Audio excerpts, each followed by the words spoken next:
In this video, we will calculate the chemical potential of a helium gas in a mixture, but under different conditions. We will look at constant temperature and volume condition.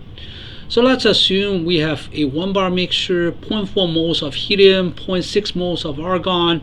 We can get their partial pressures, and then we add a very small amount of helium in the system under this constant TV condition. We have this equation as one of the 12 definitions of chemical potential. dA is negative S dt minus PdV plus the sum of mu I dNI.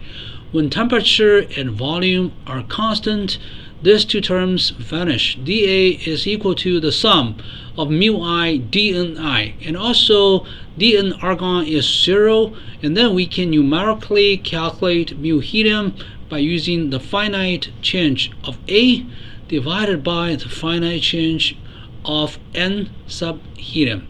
So after the addition of helium, the partial pressure of helium increases. The partial pressure of argon remains constant.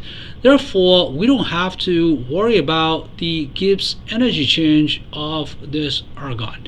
Now, again, we're going to assume the standard molar Gibbs energy is the same as the standard Gibbs energy of formation. For convenience, we get the change in Helmholtz energy of the entire system. Delta A is delta G minus delta PV, and delta PV is just delta N of gases times RT.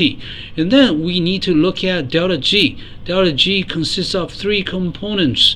This is the Gibbs energy of the added helium. This is the Gibbs energy change of the pre-existing helium. Plus 0. Why do we plus 0 here? This is the Gibbs energy change of argon. There is no change, so we put 0 here. And finally, minus RT times delta N. Delta N over here, this is the small amount of helium added into the system.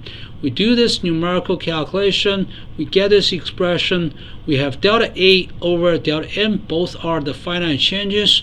We get a numerical value for the mu of helium. It agrees with the result from the analytical expression over here. Compare this to, they differ by a very small percentage.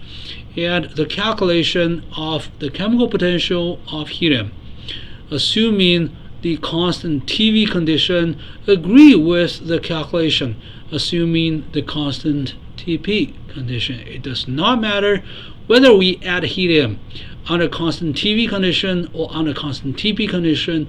We verify this same equation of the chemical potential of helium. It's the standard chemical potential of helium plus RT times the natural logarithm of P helium over P naught. Again, this is 0 when we assume the standard molar Gibbs energy is equal to the standard Gibbs energy of formation.